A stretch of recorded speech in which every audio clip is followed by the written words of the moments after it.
the second lecture of the chapter Silk Road, written by Nick Middleton from your book Hornbill. Students, in the previous lecture, we have already discussed about the author, about the characters of the chapter, about the themes and the summary of the chapter also. हमने previous lecture में summary discuss किया, theme discuss किया, author के बारे में discuss किया और characters को भी डिस्कस कर लिया है. So today we will start the chapter line by line. Now, a flawless half moon floated in a perfect blue sky on the morning we said our goodbyes. Extended bands of clouds, like long French loaves, glowed pink as the sun emerged to splash at distant mountaintops with a rose-tinted blush. अभी निक Middleton अपनी journey को start कर रहे हैं and a flawless moon, half moon, और अभी भी आकाश में एक फ्लॉलेस का मतलब बिना दाग धब्बे का. तो एक चांद है सुबह के टाइम में, जब सूरज पूरी तरीके से नहीं निकलता है तो उस टाइम पे आधा चांद होता है, दिखाई देता है चांद थोड़ा सा कभी कभी. तो उस टाइम पे ये लोग एकदम अर्ली मॉर्निंग इन्होंने अपनी जर्नी को शुरू किया है और अभी भी आकाश में इनको क्या दिखाई दे रहा है, चांद दिखाई दे रहा है. और जो आकाश है वो भी, आसमान भी बहुत ज्यादा सुंदर लग रहा है और इन्होंने अपने अपने गुड बायज बोल दिए. तो वी यानी कि ये अकेले नहीं है, इन्होंने अपनी जर्नी जब शुरू की है तो ये अकेले नहीं है. आगे मैं आपको बताऊंगी कि इनके साथ कौन कौन है. ठीक है, तो इन्होंने अपने अपने गुड बायज बोल दिए, सबको अलविदा कह दिया. Extended banks of cloud. अब आकाश, आसमान में क्या है कि क्लाउड्स बहुत सारे दूर तक फैले हुए हैं. आकाश पूरा, आसमान पूरा साफ नहीं है, ठीक है, तो बादल भी है वहां पे और दूर तक लॉन्ग फ्रेंच लोव्स. अगर आप ब्रेड का टुकड़ा देखोगे ना, तो जो ब्रेड का टुकड़ा होता है वो ऐसे लोफ यानी कि जो बड़ा सा टुकड़ा होता है उसको फिर ऐसे छोटे छोटे टुकड़ों में काटा जाता है. ठीक है, तब जाकर के वो स्लाइस ऑफ ब्रेड बनता है, लेकिन वो होता है ऐसे टुकड़े में. तो ऐसा लग रहा है आकाश में, आसमान में ऐसे ऐसे बहुत सारे क्लाउड्स हैं, तो लग रहा है कि ब्रेड के बड़े बड़े लोफ हैं, टुकड़े हैं. ठीक है, और दूर तक फैले हुए हैं. और आसमान में जब हल्की सी धूप पड़ती है, जब सुबह सुबह जब डॉन यानी कि सूर्योदय होता है, जब उगता है सूरज, तो हल्का सा हल्की लालिमा होती है, पिंकिश शेड होता है. तो ये जो है वो पिंक पिंक ग्लो कर रहे हैं, यानी कि जो क्लाउड्स है उसमें पिंक ग्लो है. और as the sun emerged to splash at distant mountain tops with rose tinted blush. और आसमान में माउंटेन्स के पीछे से सूरज थोड़ा सा निकला हुआ है, इमर्ज हो रहा है. इमर्ज का मतलब निकलना, बाहर निकलना. तो यहाँ से अभी भी निकल रहा है, तो यहाँ पे जो रेस बढ़ रहे हैं तो उसकी वजह से ये सारे क्या दिखाई दे रहे हैं, पिंक दिखाई दे रहे हैं. Tinted of blush. टिंटेड का मतलब एकदम हल्की लालिमा होती है ना, जैसे जो लड़कियां मेकअप करती हैं तो उसमें ब्लश लगाती हैं अपने चीक्स पे इसको, तो यहाँ पिंक दिखाई देता है. तो वैसे ही ये जो बादल भी है वो पिंक दिखाई दे रहा है, ब्लश दिखाई दे रहा है. Now that we were leaving Ravu, Lamu said that she wanted to give me a farewell present. अब ये लोग, इन्होंने अपनी जर्नी कहाँ से शुरू की है, रावू नाम की जगह से ये लोग निकल रहे हैं. ठीक है, ये जगह है रावू, यहाँ से ये लोग निकल रहे हैं. और जब ये यहाँ से निकल रहे होते हैं तो एक लड़की जिसका नाम है, मैंने आपको बताया था जब मैं कैरेक्टर डिस्कस कर रही थी, तो उसका नाम है लामू.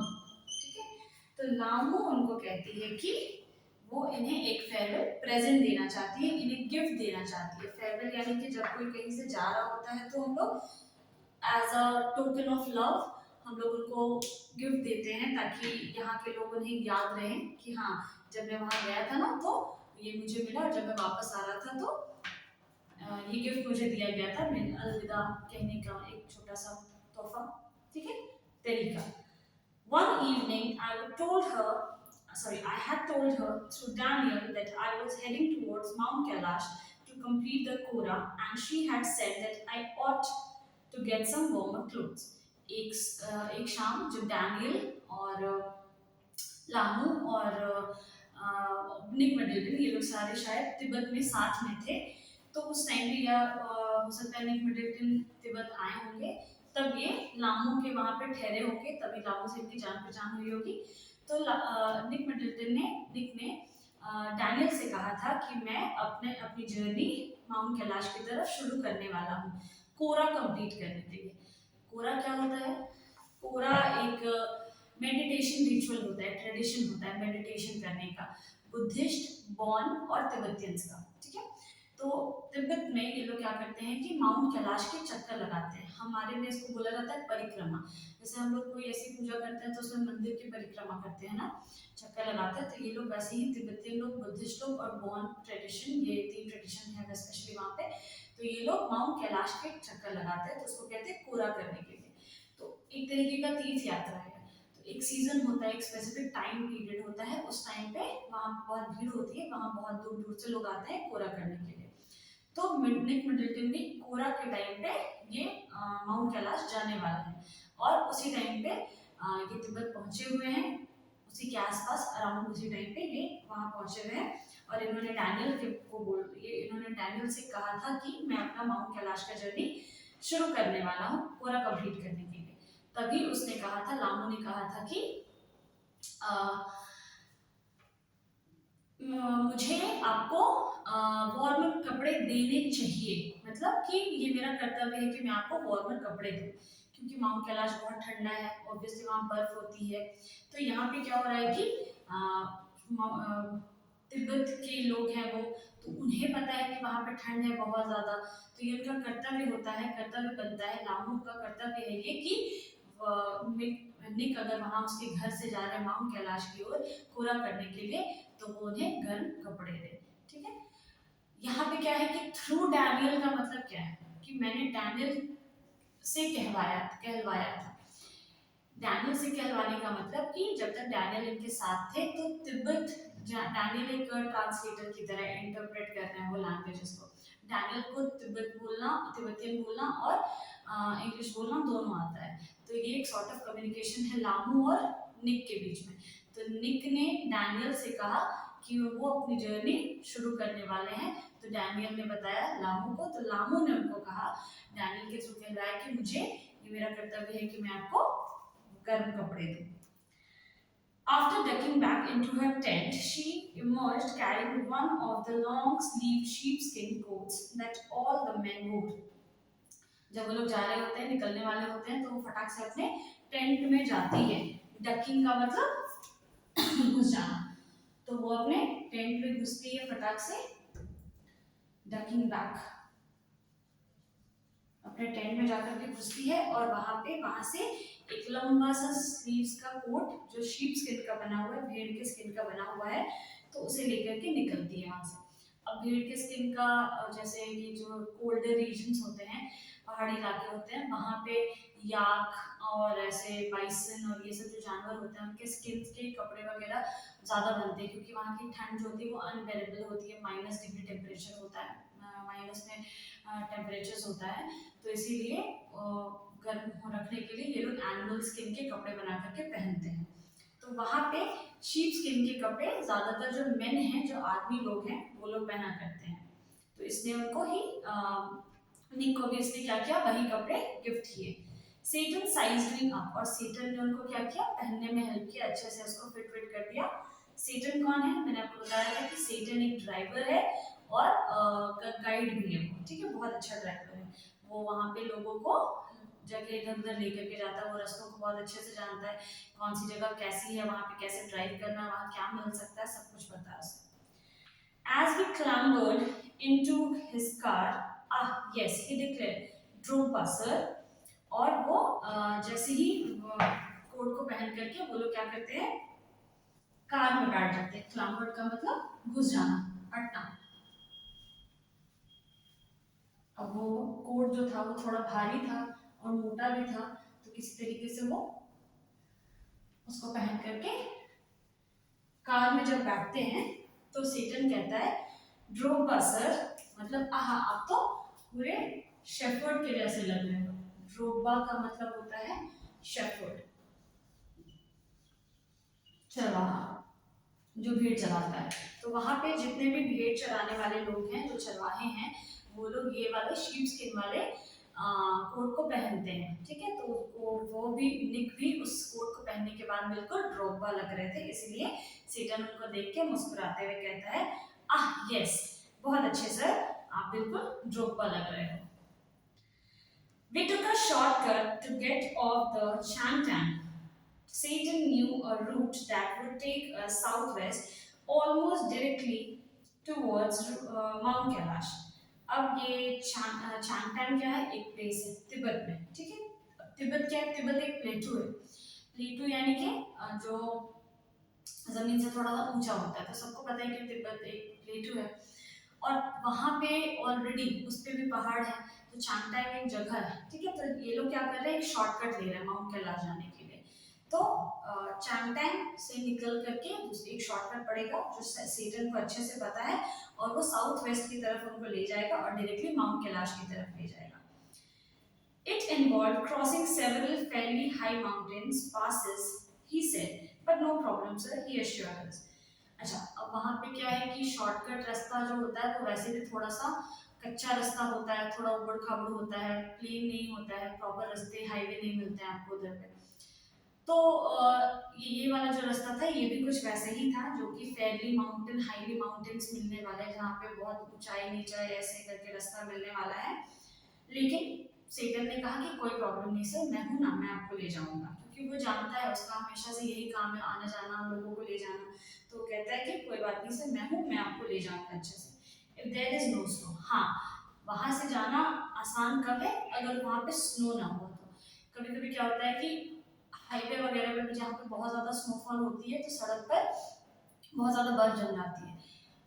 जनरली जो स्नोफॉल वाले एरिया होते हैं वहाँ पे स्नोफॉल होता है, तो लोगों को हर दिन सुबह लोगों का यही काम होता है कि वो बेलचा होता है ना, उससे ले लेकर के स्नो फेंकते हैं। पहले वो लोग सड़कें साफ करते हैं, उससे स्नो हटाते हैं, ताकि रास्ता आने जाने का कम से कम रास्ता बन जाए। गाड़ियों के ऊपर ये मोटे मोटे लेयर्स हो जाते हैं स्नो के। तो आपने अगर वीडियोस वगैरह देखा होगा तो ऐसे ऐसे स्विट्जरलैंड ये सब में वहाँ पे ऐसे ही होता है कि गाड़ियों के ऊपर या सड़कों के ऊपर पूरा रास्ता ब्लॉक हो जाता है हैवी स्नोफॉल की वजह से। तो ये एरिया भी कुछ वैसे ही है। तो ये कहते हैं कि अगर सेटन कहता है कि हाँ वो रास्ते से मैं आपको ले जाऊंगा, बिल्कुल टेंशन मत लीजिए, बस वहाँ पे स्नो नहीं होना चाहिए। अगर स्नो हुआ तो फिर गारंटी नहीं दे सकता हूँ। What was the likelihood of that? I asked, not knowing sir until we get there. तो वो पूछता है तो इसके क्या चांसेस हैं? सेटन वहाँ स्नो होने के क्या चांसेस है? लाइकलीहुड मतलब क्या लग रहा है, कितना चांस है वहाँ पे स्नो होने का? तो कहता है कि पता नहीं सर, श्योर नहीं हूँ, मैं भी कुछ कह नहीं सकता हूँ, ये वहाँ जाके देखने पे ही पता चलेगा। क्योंकि कच्चे रास्ते पे स्नो कभी कभी रह जाती है, मान लो कि प्लेन या सड़क है, वहाँ पे से स्नो हटा दिया जाता है, स्नोफॉल अगर हुआ भी, यहाँ पे स्नो जो है वो जम जाता है, बहुत ज़्यादा धूप नहीं आती है तो उससे पिघलती भी नहीं है स्नो। तो वहाँ जाने के बाद ही पता चलेगा कि परिस्थिति क्या है, सिचुएशन वहाँ पे कैसा है और क्या है, इसलिए कुछ कहा नहीं जा सकता है। From the gently rolling hills of Ravu, the shortcut took us across vast open plains with nothing in them except a few gazelles that would look up from nibbling the arid pasture and frown before bounding away into the void. अब ये लोग रागू के हिल से role कर रहे हैं, role यानी कि जेंटली रोलिंग हिल्स ऑफ रागू। रागू जो जगह है, अब पूरी ही जगह वहाँ पे ऐसी ऊंची नीची सब हिल पे ही है। तो रागू के हिल से ये लोग लुढ़क रहे हैं कहने का मतलब इनकी गाड़ी जो है वो अभी ढलान में चल रही है, ठीक है। The shortcut took us across vast open plains, और जो शॉर्टकट है वो उसमें सबसे पहले क्या आया? एक प्लेन आया, बहुत खाली मैदान जैसा रास्ता आया, और विथ नथिंग इन देम, और उसमें कुछ खास कुछ था नहीं, उस प्लेन लैंड में कुछ भी नहीं था। क्या दिख रहे थे? एक्सेप्ट अ फ्यू गजेल, एक जानवर दिख रहा था। जैसे खाली मैदान में गाय भैंस चलते रहते हैं ना, तो वैसे ही इनको जो खाली मैदान दिखा वहां पे कुछ ज्यादा जानवर तो नहीं दिखे, एक आध क्या दिखे? गजेल दिखे। गजेल एक तरह का जानवर होता है, थोड़ा सा देखने में डियर हिरन के जैसा दिखाई देता है, थोड़ा सा एग्जैक्टली हिरन भी नहीं बोल सकते आपको उसको, तो वैसे ही एक जानवर होता है। और ये क्या कर रहा था? निबलिंग कर रहा था। निबलिंग यानी कि चर रहा था, छोटे छोटे जो घास थे, ड्राई घास जो थे वहां पे, उसको चर रहा था। अब वो स्नोई एरिया है, वहां तो हरे भरे घास होंगे नहीं, तो जो भी सूखे घास थे उसको वो चर रहा था। द एरिड पैस्चर्स, निबलिंग का मतलब चरना, एरिड का मतलब ड्राई, पैस्चर्स का मतलब ग्रास, ठीक है। तो जो सूखे घास थे वहां पे उनको वो गजेल्स चर रहे थे। And frown before pounding away into the void. और जैसे ही गाड़ी वाड़ी आती थी तो वो ऐसे खड़े होकर भी देखते थे और अपनी आईब्रोज को ऐसे, फोरहेड जो होता है फ्राउन मतलब ऐसे कर लेना, सिकोड़ लेना, तो ऐसे सिकोड़ते थे, इधर उधर देखते थे और फटाक से किसी वॉइड में यानी कि कहीं पे घुस जाते थे, छुप जाते थे। वॉइड का मतलब होता है खाली जगह। Further on, where the plains became more stony than grassy, a great herd of wild ass came into view. थोड़ा और आगे जाने के बाद क्या होता है कि जो प्लेन था, जो प्लेन रास्ता था, यानी कि जो प्लेन्स खेत, मैदान जो दिखाई दे रहे थे, तो मैदान अचानक से स्टोनी बन गया ज्यादा। मतलब वो जो अभी ग्रासी प्लेन्स था, मैदान जो था जिसपे छोटे छोटे घास उगे हुए थे, अब वहां पे पत्थर पत्थर पत्थर हो गया, मतलब कि रास्ता थोड़ा सा चेंज हुआ। तो ग्रासी से वो स्टोनी हो गया, पथरीला हो गया। और वहां पे क्या दिखाई दिया, एक great heard of wild ass, जंगली गधे, जंगली गधे जो खच्चर होते हैं, उनका झुंड दिखाई दिया। ठीक है, came into view. Satan told us that we were approaching them long before they appeared.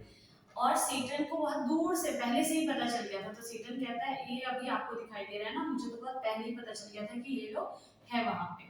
तो इनका अपना एक्सपीरियंस है सेटन का कि उनके उनके दिखाई देने से पहले ही मालूम चल जाता है कि वहां पे जानवरों का झुंड है या वाइल्ड एस का झुंड है। मे बी ये लोग जब चलते होंगे तो जैसे मूवीज में क्या होता है कि ढेर सारे हाथी एक जगह पे चलते हैं, जैसे जमीन जो है वो हिलने लगती है ना, तो वैसे ही मे बी ये लोग बहुत सारे झुंड में होते होंगे, तो दौड़ रहे होंगे या कुछ।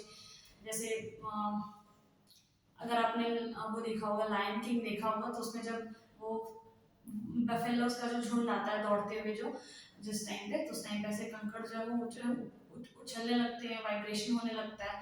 तो मे बी वैसे ही कुछ एक्सपीरियंस होगा, जिससे सेटन को बहुत पहले ही पता चल गया था, दिखने से उनके पहले ही पता चल गया था कि वो लोग आ रहे हैं। ठीक है, क्यांग ही सेड। और इनको वाइल्ड एसेस को वहां पे क्या बोला जाता है, क्यांग बोला जाता है। खच्चर को वहां पे बोलते हैं क्यांग। ठीक है, pointing towards a far of Paul of dust. हाँ, ये लोग दूर से ही आने से इनका पता चल जाता है, क्योंकि दूर में ही इनके दिखने से पहले आपको डस्ट दिखाई देगा। यानी कि ये लोग दौड़ दौड़ के आते हैं, झुंड में होते हैं, तो ये जब कदम उठाते हैं अपने, तो बहुत धूल उड़ती है, डस्ट, पॉल ऑफ डस्ट। ठीक है, बहुत ज्यादा दूर से ही आपको धुंधला धुंधला सा दिखाई देने लगेगा, डस्ट का ऐसा कुहासा जैसा दिखने लगेगा। तो वहीं से पता चल जाएगा कि वहां पे जानवरों का झुंड है जो दौड़ता हुआ हमारे तरफ आ रहा है। When we drew near, जब हम लोग नजदीक पहुंचे, I could see the herd galloping en masse. और ये लोग जब नजदीक पहुंचे तो देखते हैं कि जो हर्ड है, जो झुंड है, गैलोपिंग, गैलोपिंग का मतलब सरपट, एकदम तेजी से सरपट सरपट दौड़ रहा है। ठीक है, तो झुंड में अगर आपने देखा होगा भैंस भैंस को दौड़ते हुए अगर, तो कैसा होता है कि दूर से ही वो लोग ऐसे एक ही लय में दौड़ते हैं। जैसे घोड़े, अगर बहुत सारे घोड़े एक साथ दौड़े तो उनके कदम एक जैसे होते हैं, ऐसे सरपट सरपट आवाज आती है उनके दौड़ने की। ठीक है, एन मास का मतलब एक साथ झुंड में, एन मास एक साथ। ठीक है, झुंड में, wheeling and turning in tight formation as if they were practicing maneuvers on some predetermined course।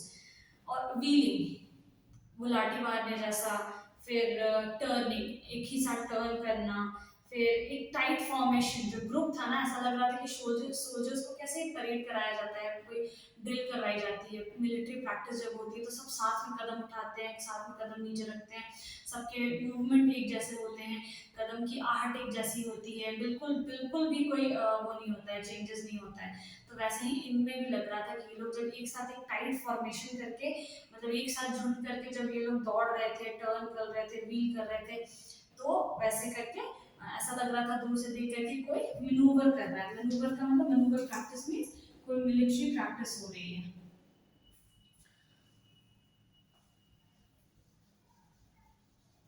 ठीक है, manoeuvres as military practice, manoeuvres means military का एक्सरसाइज जो होते हैं उनको मैनूवर्स बोला जाता है। दूर से ऐसे देख करके लग रहा था कि कोई मिलिट्री का झुंड है जो एक साथ कोई एक ही ड्रिल को प्रैक्टिस कर रहा है, और वो भी प्री डिटर्मिनेड कोर्स पे, यानी कि पहले से सीखे हुए। ये लोग पूरी तरीके से ट्रेन है और इनको पहले से ही सिखाया गया, न जाने कितनी ही बार इन्होंने प्रैक्टिस कर ली है, और सब एक साथ कर रहे हैं।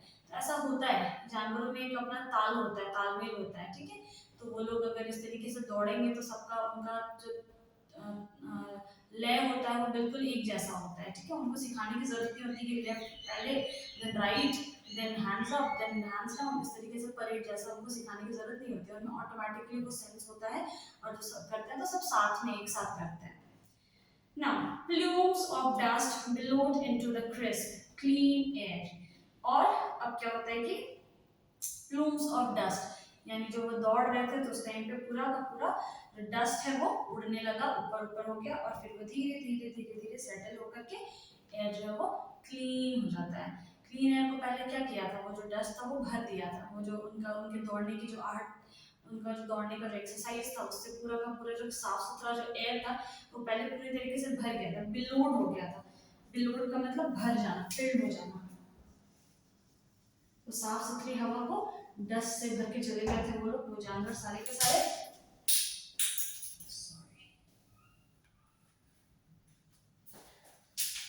हाँ, तो ये जो जानवर सारे झुंड में दौड़ रहे थे एक साथ, तो इनकी वजह से जो साफ सुथरी जो हवा थी वो पूरी डस्ट में बदल गई थी, और उसके बाद अभी जब वो लोग वहां से गए तो वो डस्ट धीरे धीरे क्या हो रही है, सेटल हो रही है। As hell started to push up once more from the rocky wilderness, we passed solitary dropas tending their flocks. अब क्या होता है कि ये लोग पहले प्लेन्स में पहुंचे, प्लेन्स के बाद अब थोड़ा स्टोनी लैंड में पहुंचे, स्टोनी फील्ड में पहुंचे, पथरीले रास्ते में पहुंचे, और अब ये लोग कहाँ पहुंच रहे हैं, और थोड़ा सा रॉकी, और अब पथरीला हो गया रास्ता। पहले भी छोटे छोटे छोटे छोटे कंकड़ थे, अब बड़े बड़े पत्थर हो गए, ठीक है। विल्डरनेस में जंगल वाला एरिया आ गया था, और वहां पे क्या दिखाई दे रहा था कि जो ड्रोपाज हैं यानी जो चरवाहे हैं वो सब अपने अपने झुंड को लेकर के चल रहे थे। सॉलिटरी यानी कि एक एक ड्रोपाज के पास, एक एक शेफर्ड के पास अपने अपने झुंड थे, और वो लोग अपने अपने फ्लॉक, फ्लॉक यानी कि झुंड, भेड़ों के झुंड को लेकर के वो लोग चल रहे थे। Sometimes men, sometimes women, these well-wrapped figures would pause and stare at our cars, occasionally waving as we passed. तो रास्ता जैसे जैसे आगे बढ़ते गया, कभी इनको आदमियों के झुंड दिखाई दिए, तो कभी इनको औरतों के झुंड दिखाई दिए। अच्छा, वहां पे सिर्फ वो जो ड्रॉपास हैं, जो शेफर्ड है, वो सिर्फ आदमी नहीं, औरतें भी हैं। तो औरतें भी अपने अपने झुंड को, भेड़ों के झुंड को चराने के लिए लेके जाती हैं।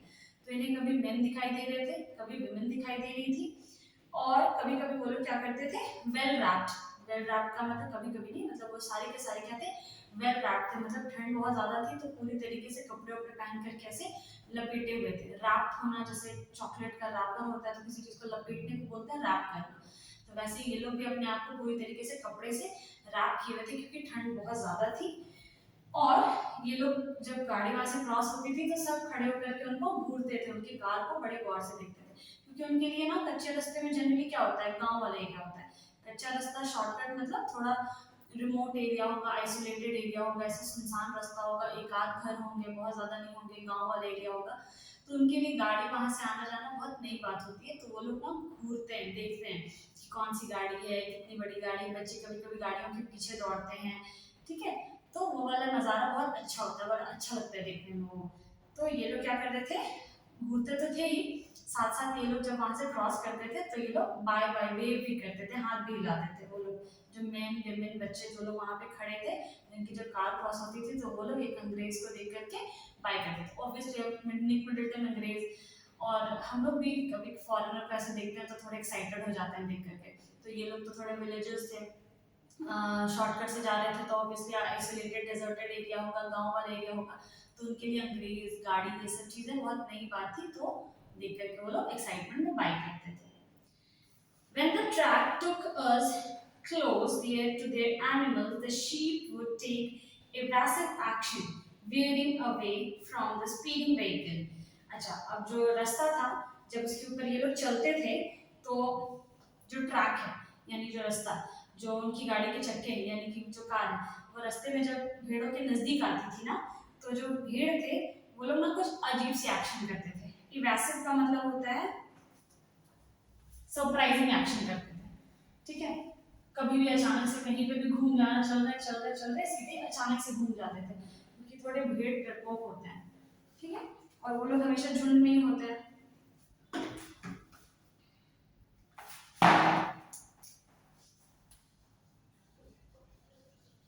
तो जैसे ऐसे सड़कें सीधी सीधी हैं नहीं, तो ये लोग यहाँ पे गाड़ी चल रही है और यहाँ पे भीड़ चल रहा है, तो ये लोग क्या करते थे, अचानक से स्लिप करके उतर जाते थे। ठीक है, तो इसको बोला जाता है इवैसिव स्लिप रिएक्शन। ठीक है, तो अचानक से ये लोग ऐसे करके मुड़ जाते थे। वियरिंग, वियरिंग का मतलब टर्न लेना, अचानक से कभी इधर मुड़ जाना, कभी इधर मुड़ जाना, इस तरीके के, तो इनके पीछे पीछे धीरे धीरे चलना पड़ता था। और स्पीडिंग व्हीकल को देख कर के गाड़ी अगर तेज होती है तो वो लोग थोड़े और डर जाते हैं और भी इधर मुड़ जाना उधर मुड़ जाना, इस तरीके की हरकत जनरली जो झुंड में जो जानवर चलते हैं वो लोग करते हैं, उन लोग थोड़े थोड़े हड़बड़ा जाते हैं जानवर। ठीक है, तो इसीलिए जानवरों के पीछे जब गाड़ी चलती है तो थोड़ी धीरे चलती है, क्योंकि इनके एक्शंस का कोई भरोसा नहीं होता है, तो एक्सीडेंट होने का भी खतरा ज्यादा होता है। I hope you have understood till here. यहाँ तक तो जर्नी बहुत मज़ेदार लग रही है और बहुत ही इंटरेस्टिंग जर्नी है इनकी। अभी तक तो हम लोग प्लेन्स के बाद थोड़ा रॉकी रास्ता और उसके बाद बहुत रॉकी रास्ते में पहुंचे, बहुत बड़े बड़े पत्थर वाले रास्ते में अभी तक हम लोग पहुंच गए हैं। और उसके बाद हम कौन से रास्ते में पहुंचेंगे, कब माउंट कैलाश पहुंचेंगे, उसके बीच में और क्या क्या चीज़ें होंगी, I can not wait to read. मैं मेरे से वेट नहीं हो रहा है कि मैं आगे क्या होने वाला है। This is very interesting. Travelogue ऐसा ही होता है कि आगे जर्नी में क्या होने वाला है, ये एक सस्पेंस ऑडियंस और रीडर के पास होता है। तो दिस साउंड्स वेरी इंटरेस्टिंग, मुझे तो बहुत मजा आ रहा है। तो I hope you will stay tuned with me and we will meet in the next lecture. Thank you.